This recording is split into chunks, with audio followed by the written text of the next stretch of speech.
E eu estou voltando para esse bloco, tem o nosso quadro O Assunto É. Vou receber aqui a doutora Alba da Silva Lima, ela é promotora de Justiça da Infância do Ministério Público aqui de Rondônia. Vamos ao nosso quadro O Assunto É.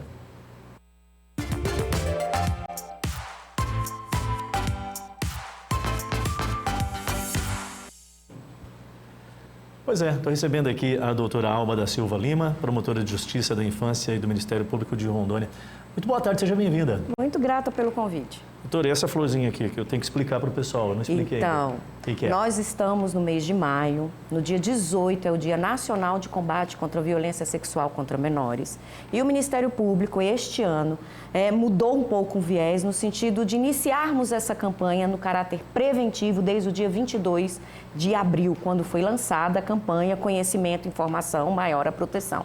Esse é o símbolo nacional, né, que significa o laranja, que é todo mês nosso de maio. Tem essa data porque nesse dia 18 de maio tivemos um crime no estado do Espírito Santo contra uma menor que foi encontrada posteriormente com sinais característicos de violência sexual e até hoje não foi dirimido de quem seja identificado. Então marcou-se essa data como Dia de Combate Nacional.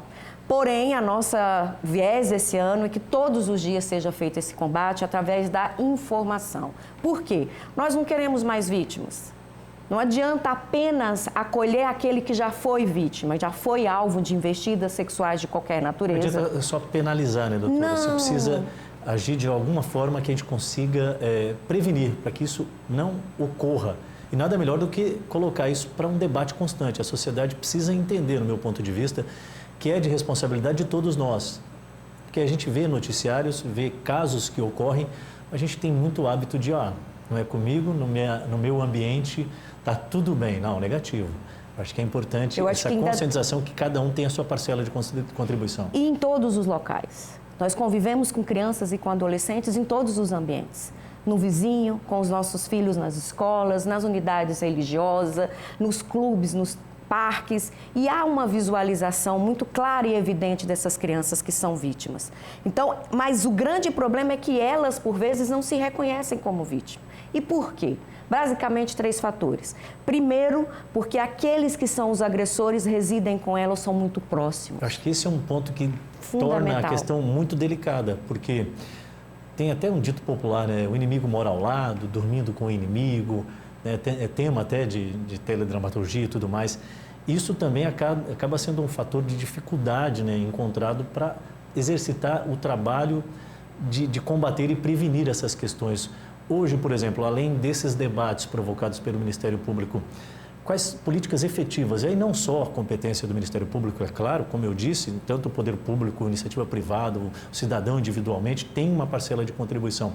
A gente entende que são mecanismos que podem ser usados, doutora, para a gente começar a trazer meios para ter uma segurança na hora de expor aquilo que você às vezes nem entende, nem está sabendo que está sofrendo.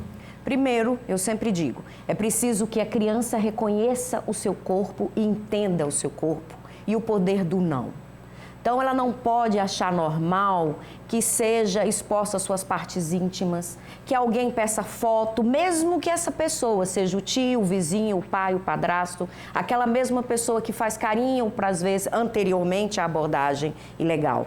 Ou que compra o picolé, ou que dê o livro. Esse tipo de pedido deve ser instruído a ela que não pode ser feito. Segundo, se aquilo veio, aquele carinho estranho, que eu nem chamo de carinho, veio seguido de um pedido de silêncio, algo está errado.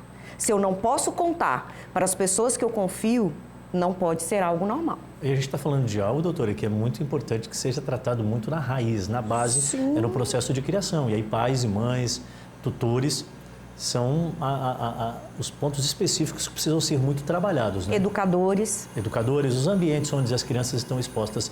E qual é a faixa etária do ápice da exposição e da vulnerabilidade dessas crianças? De 8 aos 13 anos. 8 aos 13. O Anuário de Segurança Pública do último ano revelou que a maioria são meninas, 59% são meninas. Destas, a maioria estão entre 8 e 13 anos. E destes crimes, 86 são feitos, praticados por pessoas próximas e 70% dentro da residência. Tem um ponto que eu creio que deve ser muito, mas muito forte mesmo de impedimento da exaustão da discussão, da denúncia e tudo mais. Vem a denúncia, e aí o que eu vou fazer? Aí eu estou colocando sobre responsável pela criança que sofreu aquilo, a família que enfrenta esse tipo de problema. Hoje, o que nós temos de sólido em termos de contrapartida do poder público para acolher esse tipo de situação vivida nas famílias? Nós temos 2 tipos de acolhimento. O acolhimento preventivo, ou seja, de amenizar os danos a essa criança, e o acolhimento institucional do Estado em relação ao Poder Judiciário quando a ação é inaugurada. O que eu quero dizer com isso? Quando chega a notícia, e pode chegar por qualquer porta de entrada, em regra, a porta de entrada são os conselhos tutelares, eles disparam 2 ações, basicamente. A comunicação para a rede protetiva, que é, no caso, a 19ª. Então, nós temos o CREAS, nós temos a parte toda da Secretaria de Assistência Social, que cuida do encaminhamento a psicólogo, a oitiva, e não seria nem oitiva, a tentar conversar com essa família e conseguir estruturar, fortalecer para quando vier a ação penal, em especial, que aí já tem uma denúncia, já vai ser o caráter de punição, eventual prisão, já se tenha elementos robustos para que ele possa ser condenado. E é aqui o que eu gosto sempre de alertar. Nós, e aqui eu também me incluo, que formos eventualmente abordados por uma criança ou por um adolescente que venha nos relatar sobre isso, precisamos ter em mente 3 pontos. Primeiro, acolher, ouvir e comunicar. O que quer dizer esse tripé, doutora? Quando eu digo acolher, precisamos ter ciências que a gente não tem que ficar perguntando na espécie, mas você tem certeza? Não houve um mal entendimento, mas ele não gostava de você? Isso não se deve ser feito. O primeiro é ouvir. Quando eu me refiro a acolher, é ouvir, anotar, deixar ela segura, porque se ela te procurou, é o maior indício de que ela confia em ti. Não podemos quebrar ou comprometer esse ciclo. Colheu, ouviu essa criança ou esse adolescente, tem que acionar a rede, seja ela o Conselho Tutelar, seja ela o Ministério Público através da ouvidoria ou da 19ª, a polícia no 190, a Polícia Civil na denúncia também anônima do 197 e temos também, gente, o Disque Denúncia do Ministério da Defesa dos Direitos Humanos, que é o Disque 100. Todos eles são canais que os senhores podem e devem acionar na mínima notícia de que uma criança ou um adolescente esteja em situação de vulnerabilidade, especialmente sexual. Esse problema não é só meu, não é só do senhor, são de todos, porque essas crianças que crescem com essa fragilidade, com essa vulnerabilidade, vão ser maiores, adultos com maior propensão a se tornarem vítimas de violência doméstica, vítimas das drogas e vítimas de todos os outros elementos sociais que possam comprometer o desenvolvimento sadio de qualquer ser humano. Doutora, tem um dito popular que fala que em briga de marido e mulher não se mete a colher. Por que eu quero trazer isso aqui para o nosso campo de discussão? A gente tendo uma noção de que algo está meio incomum naquela família, que a criança tem demonstrado algum tipo de sinal meio anormal para o comportamento daquela faixa etária, se alguém que não faz parte do seio familiar, um vizinho, até mesmo um próprio parente e tal, percebe algo um pouco fora do comum, o que é mais viável que possa ser feito para contribuir? A primeira coisa é dar notícia aos órgãos de proteção. Por quê? Porque, como ele está muito próximo, no exemplo que o senhor deu, há também uma dificuldade de compreender onde ele pode estar em perigo. Porque aquela pessoa, esses crimes são feitos na clandestinidade. E, normalmente, os algozes, ou seja, os autores, são pessoas que têm uma credibilidade social muito forte.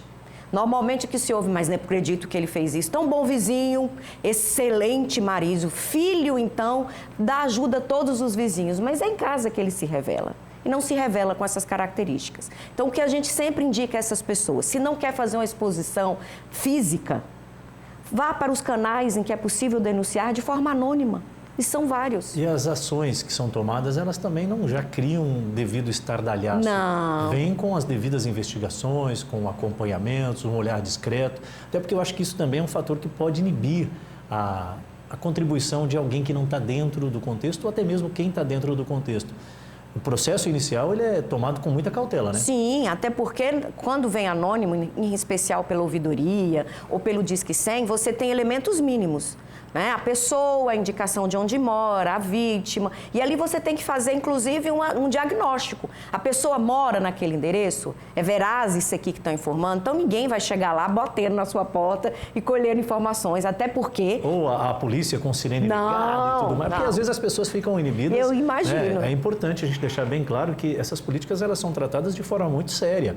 E quando a gente vê alguma ação de repressão sendo tomada e tomando manchetes em todos os meios de comunicação, aquilo ali já se arrasta por um período específico e tem uma consistência muito forte. Claro que, assim, não há uma plenitude, pois não houve o pleno, o julgado e o condenamento e tudo mais, mas o inquérito já rolou por algum período, a investigação já foi bem aprofundada. Então, se você tem algum tipo de relato nesse sentido, é importante demais contribuir com essas ações preventivas, porque, às vezes, o processo está bem inicial e você pode ser uma pessoa que vai colaborar para combater e salvar até mesmo o leito familiar. Por que não? Porque se é detectado num processo inicial, tudo é mais fácil de ser contornado. A campanha do Ministério Público, nesse caso específico, já começou, inclusive a senhora me falou, no dia 22 de abril. Ela vai até quando, incisivamente, embora nós todos saibamos que a tendência é que o debate seja constante, independente do mês do ano. E ela consiste em quê também? O que vocês estão fazendo em loco? Nós fizemos, primeiro, juntamos todas a rede, né, de proteção. Será feito, o Ministério Público ficou responsável pela questão das mídias, então foi feito 3 vídeos educativos. O primeiro já está nas nossas redes sociais, já está compartilhado com a rede, que é em relação ao toque do sim e ao toque do não. Todo o material foi produzido para ser facilmente entendido pelas crianças. E acredito, nós já tivemos retornos muito pontuais sobre isso. Dela reconhecer que aquele toque já não era um toque que ela causava um mal-estar nela, mas ela descobriu ali que também era ilegal. O segundo vídeo vem com a proposta agora no dia 5, que é segunda-feira, de quem pode você procurar para que tenha esse acolhimento e essa notificação. A gente não tem esse vídeo aí, não tem, Marília? A gente tem o vídeo aí, produção, não? Assim que tiver, a gente gostaria de... Se puder, Marília, eu vou até pedir uma gentileza. Dá um pulinho lá no suíte. Se a gente conseguir, né, a Marília vai aí, seria legal a gente mostrar pelo menos um desses vídeos que já estão rolando na campanha. Eu creio que os intervalos também já estão fazendo, até porque nós temos um comprometimento muito grande com o trabalho do Ministério Público, só para deixar bem claro que nós somos parceiros e nós temos que dar nossa parcela de contribuição. Essa equipe é sensacional, né? Já está ali rodando a imagem. Mas vamos lá, daqui a pouquinho eu quero na íntegra, tá, ô Neto? Se tiver áudio também, a apresentação.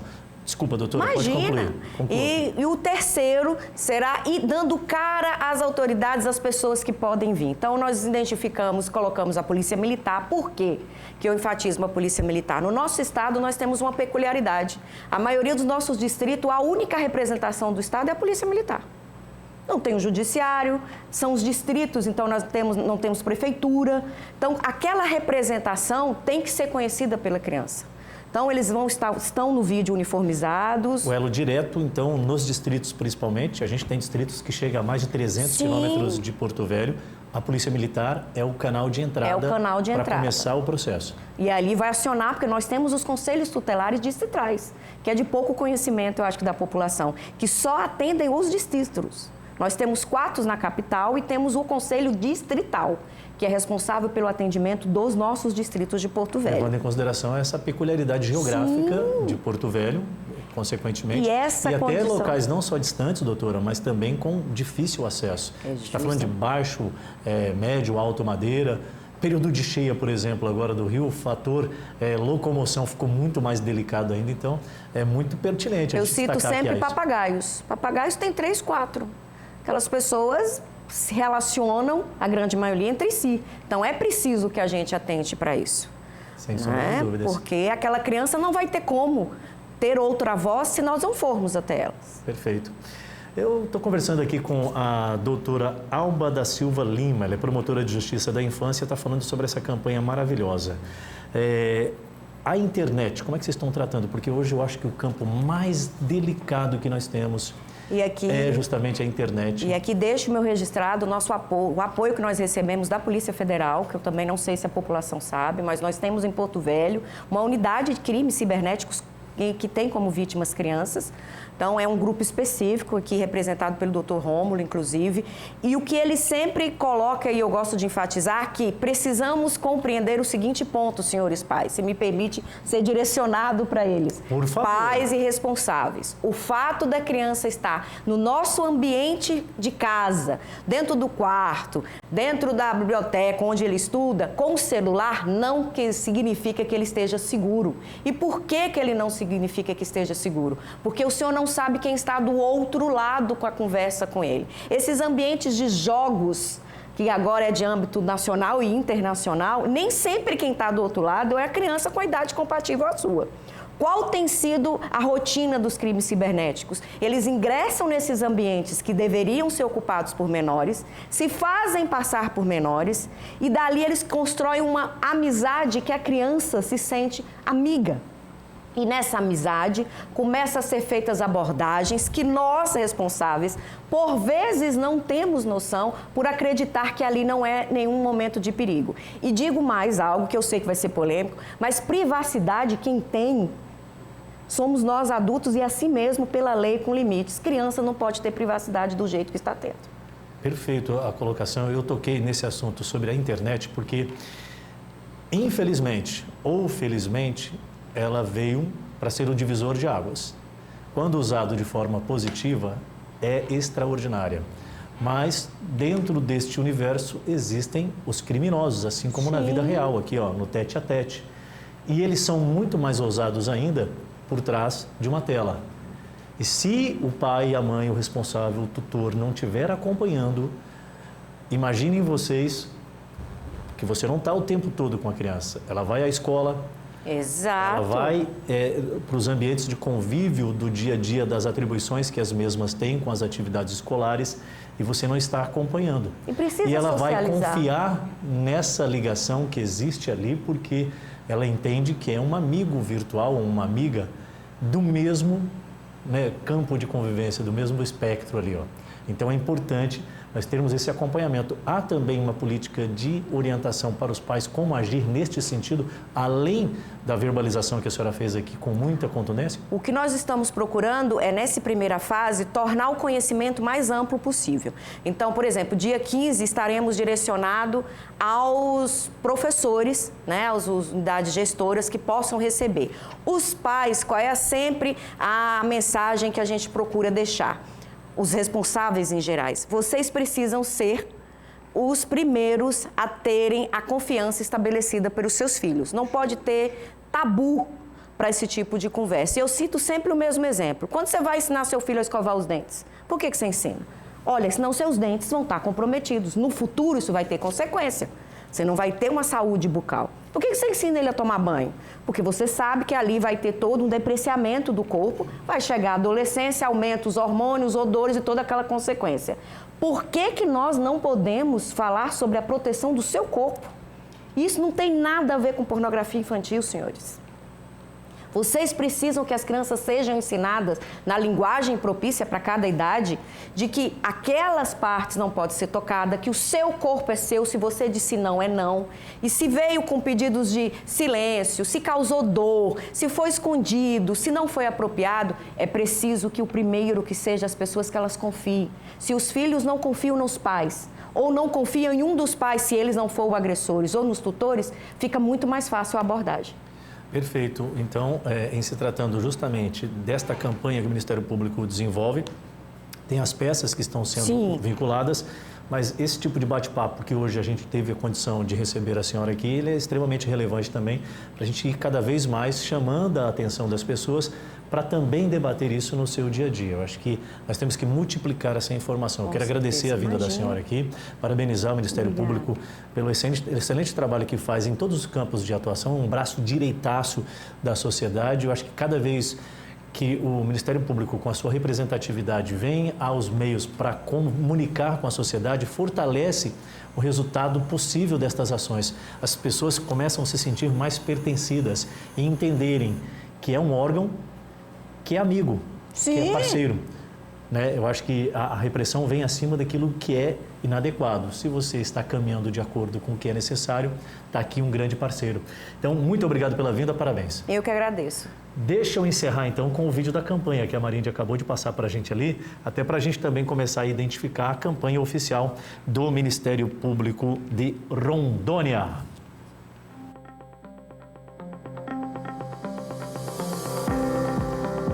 O nosso corpo é só nosso e todos nós temos o direito de sermos respeitados. Por isso é importante aprender a diferença entre o toque do sim e o toque do não.